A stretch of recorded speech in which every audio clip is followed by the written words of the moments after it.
다 함께 주기도문하심으로 새벽 예배를 드리겠습니다. 하늘에 계신 우리 아버지, 아버지의 이름을 거룩하게 하시며 아버지의 나라가 오게 하시며 아버지의 뜻이 하늘에서와 같이 땅에서도 이루어지게 하소서. 오늘 우리에게 일용할 양식을 주시고 우리가 우리에게 잘못한 사람을 용서하여 준 것 같이 우리 죄를 용서하여 주시고 우리를 시험에 빠지지 않게 하시고 다만 악에서 구하소서. 나라와 권능과 영광이 영원히 아버지의 것입니다. 아멘. 찬송가 521장을 부르겠습니다.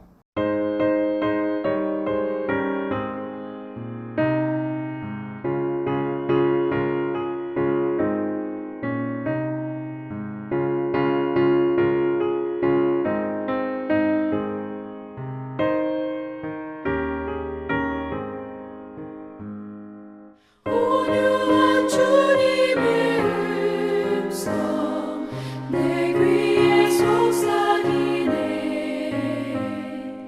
내 마음 문을 두드리니 오 주님을 영접하라. 피하지 말라. 피하지 말라. 우리가 곁길로 피해도 맘속에 오시리. 심판날 당할 때 주님을 넘어질 준비해. 맘속에 주님을 영접하라. 주 영접하라. 사랑의 주 예수 친히 이 땅에 내려오사 문 밖에 서서 기다리니 참 놀라운 사랑이라. 피하지 말라. 피하지 말라. 우리가 곁길로 피해도 맘속에 오시리. 심판날 당할 때 주님을 넘어질 준비해. 맘속에 주님을 영접하라. 주 영접하라. 주님이 부르는 음성 널 받아주시다니. 회개한 내게 임하시어 끝까지 널 도우시네. 피하지 말라. 피하지 말라. 우리가 곁길로 피해도 맘속에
오늘 읽고 묵상할 말씀은 출애굽기 24장입니다. 출애굽기 24장은 하나님으로부터 율법을 받은 모세가 이스라엘의 지도자들과 언약을 세운 광경이 기록되어 있습니다. 자, 정리를 하자면요. 애굽에서 나온 이스라엘 백성들이 홍해를 건넜잖아요. 그리고 광야길을 걷다가 시내산에 도착한 겁니다. 그리고 시내산 아래에 진을 치고 있을 때입니다. 모세는 시내산에 올라가서 하나님으로부터 십계명과 율법을 받은 거죠. 그것이 19장부터 23장까지의 내용으로 기록되어 있습니다. 그리고 오늘 24장은 하나님께서 모세에게 하신 말씀을 이스라엘 백성들에게 말한 것과 또 이스라엘 백성들의 대표자 되는 자들을 부르라고 하신 말씀이 기록되어 있습니다. 1절 2절인데요. 또 모세에게 이르시되 너는 아론과 나답과 아비후와 이스라엘 장로 70명과 함께 여호와께로 올라와 멀리서 경배하고 너 모세만 여호와께 가까이 나오고 그들은 가까이 오지 말며 백성은 너와 함께 올라오지 말라 이렇게 써 있죠. 자, 이 말씀을 보면 아론 그리고 두 아들인 나답과 아비후 그리고 장로들 70명이 산으로 초청된 겁니다. 모세까지 하면 74명이고요. 여호수아가 모세와 늘 함께 있으면서 모세를 수종 들었으니 여호수아까지 하면 75명인 겁니다. 자, 찬찬히 묵상해 봐야 합니다. 오늘 본문 말씀은요. 첫째는 전체 백성들과 모세가 함께 한 이야기입니다.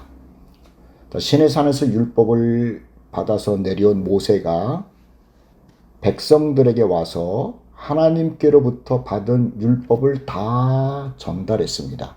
3절 보세요. 모세가 와서 여호와의 모든 율법과 그의 모든 율례를 백성에게 전했다. 그랬더구만 들은 백성들은요 준행하겠다 이렇게 응답을 해요. 3절 뒷부분인데요. 그들이 한 소리로 응답하여 이르되 여호와께서 말씀하신 모든 것을 우리가 준행하리이다. 그러자 모세는 그 말씀들을 기록합니다. 4절 앞부분인데 모세가 여호와의 모든 말씀을 기록했다. 그리고는 백성들이 있는 시내산 아래에 제단을 만들고 12기둥을 세워요. 12기둥은 12지파를 의미하는 거겠죠. 4절 뒷부분인데요. 이렇게 써 있습니다. 이른 아침에 일어나 산 아래에 제단을 쌓고, 이때까지는 제단이 없었어요. 그런데 돌 갖다가 제단을 쌓고 이스라엘 12지파대로 12기둥을 세웠답니다. 그런 다음에 젊은 사람들을 불러가지고요 소를 잡아 하나님께 제사를 드리겠다고 하는 거예요. 5절 보세요. 이스라엘 자손의 청년들을 보내어 여호와께 소로 번제와 화목제를 드리게 했다. 청년들이 소를 잡으니까 피가 흘렀을 게 아닙니까? 모세가 그 피의 반은 여러 그릇에다가 담으라고 그랬고요. 나머지 반은 만들어 놓은 제단에다가 뿌리라고 그랬어요. 여러 그릇에 담은 이유는 소에서 나온 피가 엄청 많을 것 아닙니까? 그리고 제단에 피를 뿌리라고 한 것은 일반 굴러다니는 돌로 제단을 만들었으니 그것을 깨끗하게 하겠다라고 하는 의미로 피를 뿌리라고 한 것이죠. 자, 6절입니다. 모세가 피를 가지고 반은 여러 양푼에 담고, 그릇을 말해요. 반은 제단에 뿌리고 이렇게 되어 있죠. 그런 다음에 모세는 며칠 동안 쓴 율법을 가지고 와서 백성들 앞에서 다 읽습니다. 그동안 하나님께로 받은 율법을 읽었잖아요. 전했잖아요. 그리고 그것을 기록했잖아요. 자, 이번에는 기록한 것을 가지고 다시 읽어요. 7절 앞부분인데요. 언약서를 가져다가 백성에게 낭독하여 듣게 했다. 그랬더구만. 자, 들은 사람들이 또 이번에도 다 지키겠다고 얘기를 해요. 7절 뒷부분인데 그들이 이르되 여호와의 모든 말씀을 우리가 준행하리이다. 자, 백성들의 말을 들은 모세는요 그릇에 담아 두었던 그 피 있잖아요. 그것을 다 지키겠다고 한 사람들에게 다 뿌려버렸어요. 그 사람들은 피가 자기 몸에 튄 거죠. 그리고 모세가 하는 말이 하나님이 당신들과 맺은 언약의 피다 이렇게 말한 거예요. 8절 보십시오. 모세가 그 피를 가지고 백성에게 뿌리며 이르되 이는 여호와께서 이 모든 말씀에 대하여 너희와 세우신 언약의 피니라. 사람들에게 피를 뿌리면서 하나님의 언약이라고 한 것은요, 사람들이 스스로 지키겠다고 약속한 것이니까는 만일 지키지 않으면 핏값을 치를 것이라는 의미입니다. 너희가 지키겠다고 그런 겁니다. 그러니 지키겠다고 한 너희들이 지키지 않으면 그것은 죽음이라는 거예요. 그래서 언약의 피라고 말한 거예요. 자, 두 번째는 먼저 말했던 특별히 초청받은 모세를 포함한 75명의 이야기가 기록되어 있는데요. 이들은 우선 신의 산으로 초청을 받았습니다. 9절 보십시오. 모세와 아론과 나답과 아비후와 장로 70인이 올라갔다. 그런데 이들이 놀라운 광경을 본 게 아닙니까? 본문은 저들이 하나님을 보았다고 얘기를 해요.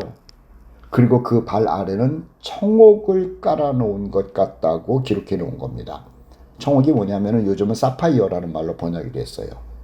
하나님 발 밑에 그것이 깔려 있었다고 말하고 있는 거죠. 그런데 이들이 하나님을 보았잖아요. 그런데 하나님을 보았는데도 아무도 죽지 않았다는 것 아닙니까? 그리고 그곳에서 식사까지 했대요. 10절, 11절 보세요. 이스라엘의 하나님을 보니 하나님을 봤대요. 그의 발 아래에는 천국을 편듯하고 하늘같이 청명하더라. 하나님이 이스라엘 자손들의 존귀한 자들에게 손을 대지 아니하셨다. 죽이지 않았대요. 그리고 그들은 하나님을 뵙고 먹고 마셨답니다. 기가 막힌 경험을 한 거죠. 첫째의 은혜는요, 하나님의 부름을 받았다는 것이 은혜고, 두 번째는 하나님을 보고도 죽지 않은 것이 은혜고, 세 번째는 하나님 앞에서 먹고 마셨으니 이 얼마나 놀라운 은혜냐고 하는 거예요. 정말 대단한 은혜 받은 겁니다. 이와 비슷한 경험을 한 사람들이 있지 않습니까? 예수님과 함께 변화산에 올라갔던 세 제자들 말이에요. 베드로, 요한, 야고보입니다. 그곳에서 하나님을 보았다는 기록은 없습니다만은 엘리야와 모세 그리고 저들과 대화하시는 예수님을 보았잖아요. 특히 예수님은 눈이 부시는 흰 옷을 입으신 광채나는 예수님 아니었습니까? 하나님을 본 거예요. 그런데 저들도 죽지 않았어요. 사실 복음서에 보면은 예수님을 본 사람들의 이야기가 기록되어 있는 겁니다. 그 사람들이 몰라서 그렇지 예수님이 하나님이잖아요. 하나님을 본 겁니다. 하나님과 대화하고. 그런데도 죽지 않았어요. 그리고 그들은 예수님과 먹고 마시면서 얼마나 기쁜 나날들을 보냈는지 모릅니다. 성도 여러분, 우리 또한 그 하나님이신 예수님을 구주로 모시고 살고 있지 않습니까? 그리고요, 얼마 후에는 우리 눈으로 그 하나님이신 예수님을 배울 겁니다. 배울 정도가 아니라 그 하나님이신 예수님과 함께 영원히 살 것이라는 거죠. 이것이 하나님께서 우리에게 약속한 말씀이에요. 자, 본문의 세 번째 광경은 모세 혼자 하나님과 함께 있는 모습입니다. 12절로 19절까지의 기록인데요. 하나님께서는 모세만을 따로 더 높은 곳으로 부르셨답니다. 그 이유는요, 하나님이 친히 기록하신 계명의 돌판을 주시기 위해서랍니다. 왜 주시는 줄 아세요? 백성들을 가르치게 하시기 위하여 돌판을 주시겠다고 그랬어요. 12절을 봅니다. 여호와께서 모세에게 이르시되 너는 산에 올라 내게로 와서 거기 있어라. 내가 그들을 가르치도록 내가 율법과 계명을 친히 기록한 돌판을 내게 주리라 말씀한 거예요. 하나님이 더 높은 곳으로 올라오라고 하는 말을 들은 모세는요, 시내산 중턱에서 먹고 마시고 있는 아론과 그의 아들들 그리고 70명의 장로들에게 내가 높은 곳에 다녀올 것이다 이렇게 말하고는 올라갔어요. 그리고 내가 내려올 때까지 기다리라고 했어요. 물론 이제 여호수아가 모세를 수종 들면서 같이 올라갔겠죠. 그런데 꼼짝하지 말고 기다리라고 그런 건 아닙니다. 혹 무슨 일이 있으면은 저 시내산 저 아래에 있는 백성들에게 다녀와도 된다고 말하고 올라갔죠. 자, 13절, 14절 보세요. 모세가 그의 부하 여호수아와 함께 일어나 모세가 하나님의 산으로 올라가며 장로들에게 이르되 너희는 여기서 우리가 너희에게로 돌아오기까지 기다리라. 아론과 훌이 너희와 함께 있을 것이다. 그리고 나서 이렇게 말해요. 무릇 일이 있는 자는 그들에게로 나아갈지니라. 백성들에게 일이 있어서 갔다 오고 또 무슨 개인적인 일이 있으면 아론과 훌에게 얘기를 하고 이렇게 자유함을 줬다는 겁니다. 자, 어쨌든 모세가 더 높은 산으로 올라갔습니다. 나이가 80이 넘은 노인 아니에요. 얼마나 힘들었겠습니까? 그래서 여호수아의 수종을 받으면서 올라간 것이 아닌가라는 생각을 해요. 모세가 산에 오르자 구름이 나타나서 그가 있는 곳을 가렸대요. 그리고 구름 위에는 하나님의 영광이 머무르기 시작했다는 것 아닙니까? 대단했을 거예요. 그 위대한 모습을 장로들이 보았고 또 시내산 저 밑에서 진을 치고 있는 백성들도 보았겠죠. 15절 16절입니다. 모세가 산에 오르매 구름이 산을 가리며 여호와의 영광이 시내산 위에 머물렀다. 대단한 모습이었을 겁니다. 모세는 하나님의 부름으로 더 높은 곳으로 올라갔는데도 하나님이 나타나질 않는 거예요. 여러분 생각해 보십시오. 하나님이 올라오라고 그래서 올라갔으면, 그리고 구름이 가렸으면 하나님의 소리가 들린다든지 하나님이 보여야 될 것 아니에요. 그런데 하나님이 나타나질 않아요. 그게 힘든 겁니다. 하루를 기다려도 이틀을 기다려도 3일을 기다려도 얼마나 답답했겠어요. 무려 6일을 기다렸답니다. 그랬더니 결국 7일째 되었을 때 말이에요. 하나님의 소리가 들린 거예요. 여러분, 신앙인의 특징들 중에 하나가 잘 기다린다는 것이라는 걸 아세요? 모세의 7일을 기다림을 한번 묵상해 보자는 거죠. 얼마나 지루했겠어요. 그런데 끝까지 기다려요. 그리고 하나님의 소리를 들어요. 창세기 말씀을 보면은 노아가 방주를 만들고 그리고 방주에 들어가서 문을 닫잖아요. 그럼 문을 닫으면 바로 비가 내려야지. 야, 내가 100년 동안 방주를 지은 것이 이제부터는 효과를 보는구나. 그럴 텐데 방주의 문을 닫으라고 해서 닫았더구만 비가 안 내려요. 하루, 이틀, 사흘, 나흘, 닷새, 엿새. 얼마나 지루했겠고 힘들었겠어요. 그런데 잘 기다렸어요. 그리고 7일이 되었더니 비가 내리기 시작했다는 것 아닙니까? 신앙인은 기다리는 사람을 얘기를 해요. 기다림이라고 하는 것은 우리 신앙 선배들의 하나님에 대한 믿음의 흔적들이라고 하는 거죠. 사랑하는 형제자매 여러분, 우리도 잘 기다립시다. 말씀을 붙들고 기다립시다. 기도하고 나서 응답도 기다립시다. 하나님의 때가 있는 것을 알고 기다립시다. 세상이 흉흉하니까는 주님 오시기를 더 많이 기다려지죠? 그래요. 그래도 참고 또 참고 또 믿음 흔들리지 않는 가운데 그날을 기다리는 거예요. 7일을 기다린 모세가 하나님의 음성을 듣고 그곳에 계속 머물렀답니다. 본문은요 40일을 머물렀다고 알려주고 있어요. 그리고 그가 머무르는 그 광경을 아래에서 볼 때에는 산 위에 마치 불이 붙은 것 같은 모습이었답니다. 17절 18절인데요. 산 위에 여호와의 영광이 이스라엘 자손의 눈에 맹렬한 불같이 보였고 모세는 구름 속으로 들어가서 산 위에 올랐으며 모세가 40일 40야를 산에 있었다. 하나님께서 이 40일 동안 많은 말씀을 주셨어요. 특히 내일부터 묵상할 성막의 설계도를 자세히 주셨다는 것 아닙니까? 우리가 성막 공부했잖아요. 구원의 집 설계도를 주신 거예요. 구원의 집 성막은 하나님의 사랑의 집이에요. 하나님의 마음을 알리는 집이에요. 이 설계도를 하나님께서 모세에게 주신 거죠. 우리를 구원하실 하나님의 아들 예수 그리스도의 그림자 되는 성막을 그때 주신 거예요. 하나님의 은혜를 보여주신 거죠. 하나님은 이미 죄인된 인간을 구원하시기로 작정하셨다는 겁니다. 율법을 주셨어요. 너희들이 얼마나 악한 존재고 더러운 존재고 구제불능한 존재인지 알라고 율법을 주신 거예요.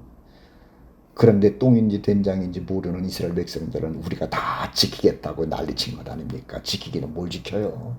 하나님은 너희들이 이만한 죄인이다라는 것을 알려주기 위해서 율법을 주셨어요. 그리고 성막을 주시는 이유가 뭔지 아세요? 죄인인 걸 알았느냐?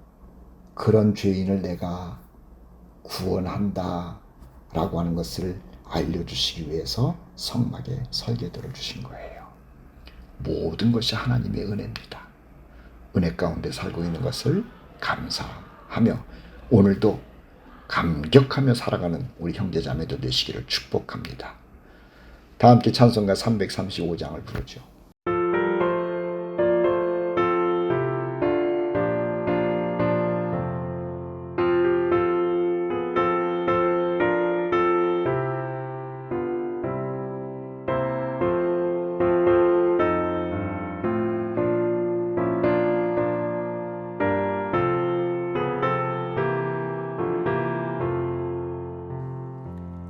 크고 놀라운 평화가 내게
기도합시다. 사랑과 은혜가 풍성하신 하나님, 오늘은 출애굽기 24장 말씀을 묵상했습니다. 율법을 주신 하나님, 그리고 율법을 주신 다음에 철딱서니 없이 우리가 다 지킬 수 있습니다 라는 이스라엘 백성들의 이야기를 들으신 후에 모세를 부르셔서 저 죄인들을 위하여 어떻게 구원할 것인지를 보여주시듯이 성막에 설계도를 주셨다는 말씀까지도 우리가 묵상해 보았습니다.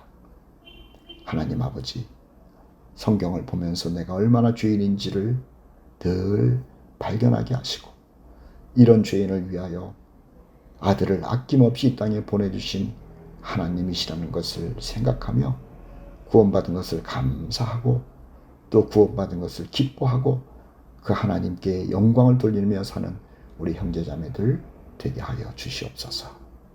오늘도 주님 손에 붙잡혀서 주님께 기쁨을 드리며 살아가는 날 되도록 힘 주시고 능력 주시고 지혜를 주시기를 원하며 우리를 죄에서 구원하신 예수 그리스도의 이름으로 간절히 기도하옵나이다. 아멘. 오늘도 주 안에서 승리하는 형제자매들 되시기를 축복합니다.